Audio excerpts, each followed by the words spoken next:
Ok, tao là dươngបន្តទៀតតេតិននឹងថា how to create new channel ណា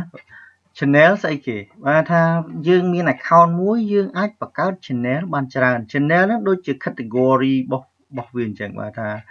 មានបងប្អូនមួយចំនួនទៀតកូនសិស្សខ្លះគាត់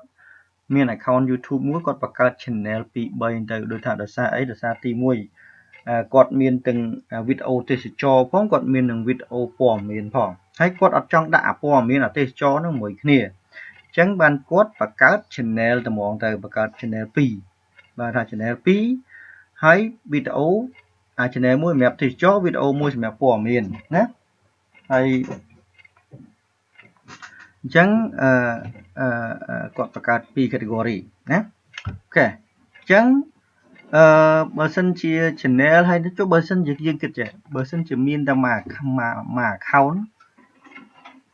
ល្អអត់ហើយចុះចាំបាច់បំបែក2 channel ហ្នឹងវាមានមូលហេតុអីណាបើសិនជាយើងធ្វើតែមួយ channel យើងអាចដាក់ទេសចរព័ត៌មានអីច្បុកច្បល់ចូលគ្នាតែមួយទៅណាអាហ្នឹងយើងធ្វើមួយ account ហើយវាល្អដែរក៏ប៉ុន្តែភាគច្រើនមនុស្សខ្លះគាត់ធ្វើ2 3 channel ហេតុអីបានធ្វើបានបង្កើត2 3 channel ព្រោះថាពេលមានគាត់បង្កើត2 channel ទៅអញ្ចឹងគាត់អាច upload វីដេអូយើងអត់ដឹងថាវីដេអូនឹងជាប់ copyright ឬក៏អត់ជាប់ copyright ទេអញ្ចឹងបើគាត់ upload វីដេអូទាំង2 channel បើសិនជា channel ណាមានវីដេអូជាប់ copyright ទៅគេអាច ban តែ channel មួយហ្នឹងតែchannel មួយទៀតគេអត់ ban ឧទាហរណ៍ថាឥឡូវយើង upload វីដេអូទេសចរ channel ទី1 channel ទី2 upload វីដេអូព័ត៌មានចៃដន្យអីរូបភាពទេសចរយើងយកមកហ្នឹងវាមានបញ្ហាបន្តិចត្រូវគេ complain ធ្វើអីចឹងទៅអញ្ចឹងYouTube ហ្នឹងវាបិទតែទេសចរទុកព័ត៌មានហ្នឹងបងប្អូនណាតែបើបងប្អូនបង្កើតដាក់តែ channel មួយដាក់ទាំងព័ត៌មានទាំងទេសចរនៅក្នុងហ្នឹងអញ្ចឹងពេលគេ complain គេប្តឹងទៅជាប់ copyright របស់គេអញ្ចឹងYouTube អាចបិទ account ដើមរបស់បងប្អូនទៅដល់ account រួម channel រួមហ្មងអញ្ចឹងវាអាចធ្វើឲ្យយើងនឹងខាតពេលវេលាដែរអញ្ចឹងវាល្អដែរបើសិនជាអាចមាន channel 1 2ឲ្យខ្លួនឯងលើសពី1បាទថា2 channel ទៅណាអញ្ចឹងដើម្បីបង្កើត channel ស្រួលទេអត់មានពិបាកទេតែមុននឹងយើងចូលដល់បង្កើត channel ខ្ញុំសូមណែនាំបងប្អូនមួយទៀតណាដែលបងប្អូនត្រូវតែអនុវត្តគឺឧទាហរណ៍នៅពេលដែលបងប្អូនចុចលើ my channel មកហើយបងប្អូនចុចលើ video manager ហើយបងប្អូនចុចលើពាក្យ channel setting នេះគឺវីដេអូរបស់បងប្អូនឥឡូវហ្នឹងគឺអាច upload បានក្រោម15នាទីបើសិនជាវីដេអូនឹងលើស15នាទីគឺ system របស់ YouTube វានឹង reject វីដេអូរបស់បងប្អូនភ្លាមហើយដើម្បីកុំឲ្យមានបញ្ហាអញ្ចឹងដើម្បីការពារកុំឲ្យមានបញ្ហាដូចថាដើម្បីឲ្យយើងអាច upload វីដេអូលើ15នាទីបានគឺអ្វីដែលបងប្អូនត្រូវធ្វើគឺបងប្អូនត្រូវតែ verify phone number ណាអញ្ចឹងអ្វីដែលបងប្អូនត្រូវធ្វើបងប្អូនចុចលើពាក្យ channel ហ្នឹងមកហើយបងប្អូនចុចលើពាក្យថា verify បងប្អូន select លើ Cambodia ហ្នឹងហើយតមកទៀតបងប្អូនចុចលើពាក្យ text me the verification code text អាហ្នឹងមកហើយបងប្អូនដាក់លេខទូរស័ព្ទបងប្អូនទៅឧទាហរណ៍ដូច096អឺ820ការ៉េ9អីឧទាហរណ៍ចឹងចោះអ្វីដែលបងប្អូនត្រូវធ្វើគឺគ្រាន់តែចុចលើពាក្យថា submit ណានៅពេលដែលបងប្អូនចុចលើពាក្យ submit វានឹងផ្ញើលេខកូដមកទូរស័ព្ទដៃរបស់បងប្អូនភ្លាមលេខកូដចូលក្នុងលេខទូរស័ព្ទនេះវាផ្ញើតាម message មកណាហើយពេលបងប្អូនអានេះដោយសារតែខ្ញុំអត់បាន submit ទេខ្ញុំអត់ចង់ verify ទេណាព្រោះទូរស័ព្ទដៃនេះអត់នៅជាប់ខ្លួនខ្ញុំអញ្ចឹងពេលដែលបងប្អូន verify អាហ្នឹងបងប្អូនត្រូវមានទូរស័ព្ទដៃជាប់ខ្លួនព្រោះវានឹងផ្ញើកូដមកភ្លាមណាអញ្ចឹងអ្វីដែលបងប្អូនត្រូវបងប្អូនចុច submit ទៅបើចុចលើ submit ទៅហើយវានឹងផ្ញើលេខកូដ6ខ្ទង់ឬ7ខ្ទង់អីមកចូលទូរស័ព្ទដៃរបស់បងប្អូនទៅហើយវា load មកប្រអប់មួយទៀតវា load ទៅទំព័រទី2នេះ step 2នេះទំព័រទី2វាចេញប្រអប់មួយឲ្យបងប្អូនដាក់លេខកូដហ្នឹងលេខកូដដែលបងប្អូនទទួលតាម message ចូលទូរស័ព្ទដៃបងប្អូនហ្នឹងណាហើយគ្រាន់តែដាក់លេខកូដ6ប្រមាណខ្ទង់ចូលទៅក្នុងប្រអប់ហ្នឹងទៅហើយចុច submit ទៅចុច OK ទៅគឺបងប្អូនអាច upload វីដេអូលើសពី15នាទីបានហើយណាអាហ្នឹងជំហានដែលបងប្អូនត្រូវធ្វើបន្ទាប់ហ្នឹងគឺត្រូវ verify account បងប្អូនអូខេណាហើយបន្ទាប់មកទៀតឧទាហរណ៍ថា account ហ្នឹងគេ approve ហើយណាឧទាហរណ៍ account គេ approve ហើយអញ្ចឹងយើង upload វីដេអូបន្តមែនអត់អញ្ចឹងយើងគ្រាន់តែចុច upload មក បើសិនជាបងប្អូនមានវីដេអូ2 3 4 5បងប្អូនគ្រាន់តែចុចលើហ្នឹងហើយបងប្អូនអាចអាប់ឡូតវីដេអូច្រើនក្នុងពេលតែមួយបានណាឧទាហរណ៍ថាដូច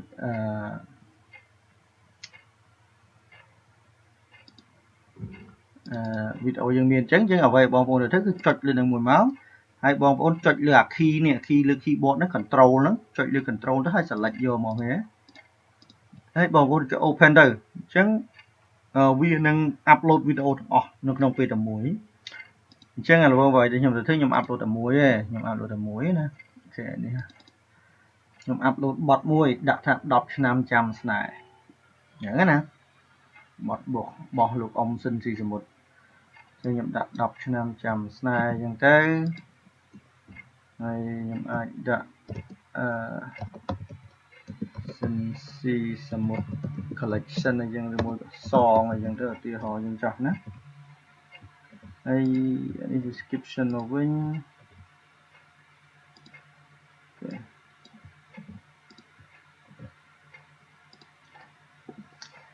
រងចាំវា template ឲ្យវា upload ឲ្យចប់ហើយខ្ញុំនឹងបង្ហាញបងប្អូនបន្តិចណា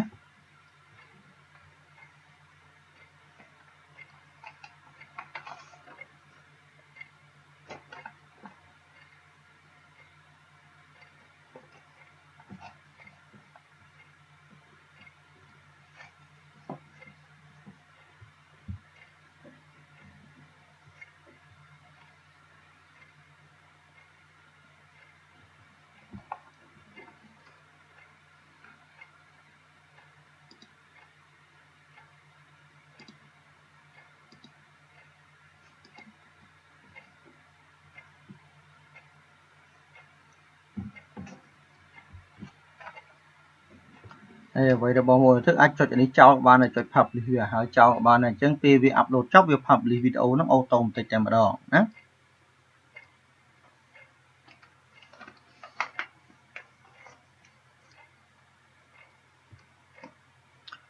ឲ្យវា upload ចប់ហើយខ្ញុំនឹងបង្ហាញបងប្អូនបន្តិច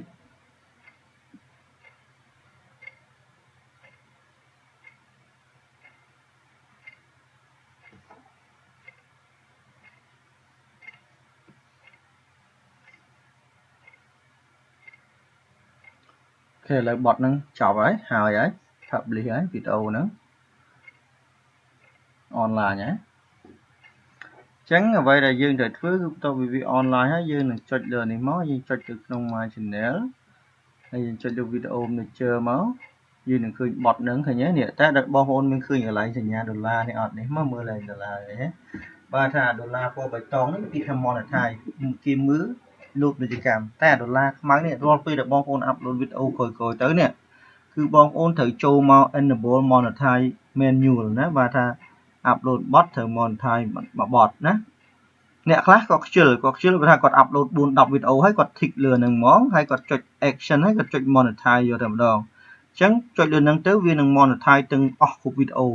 តែខ្ញុំអត់ recommend ឲ្យបងប្អូនធ្វើអញ្ចឹងទេណាខ្ញុំ recommend ឲ្យបងប្អូន monetize ម្ដងមួយហើយដើម្បី monetize វីដេអូម្ដងមួយមានអីបាក់គឺបងប្អូនចុចលើដុល្លារពណ៌ខ្មៅហ្នឹងមកចុចលើដុល្លារពណ៌ខ្មៅហើយបងប្អូនចុចលើពាក្យថា monetize with ad នេះចុចលើនឹងមកខ្ញុំចុចលើនឹងអត់ណាតមកទៀតបងប្អូនចុចលើពាក្យថា save change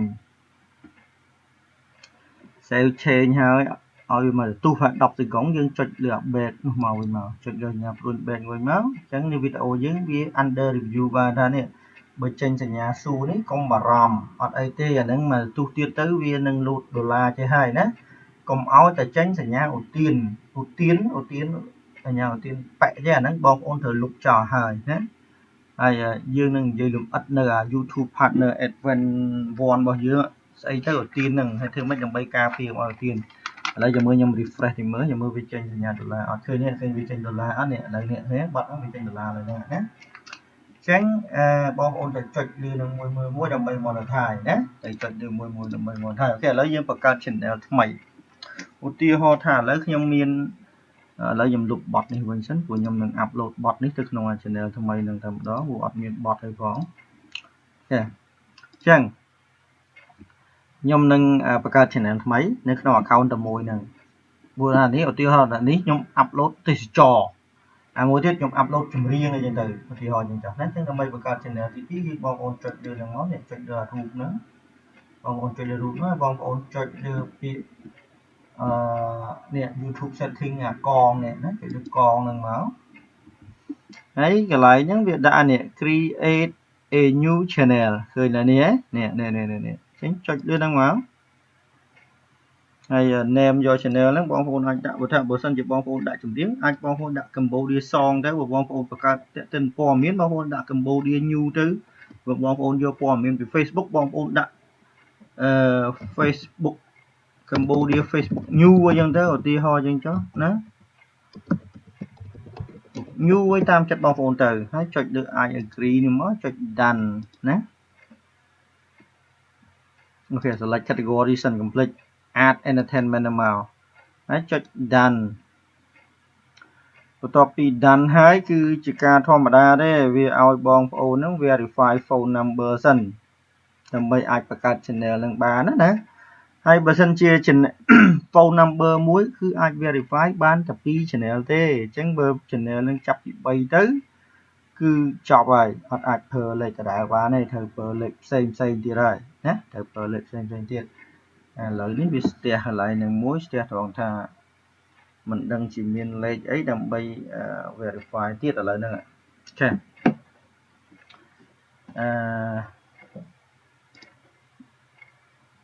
មានយើងផ្អាកធំហ្នឹងសិនណាផ្អាកធំហ្នឹងសិនព្រោះខ្ញុំអត់មានលេខទូរស័ព្ទដើម្បី verify ផង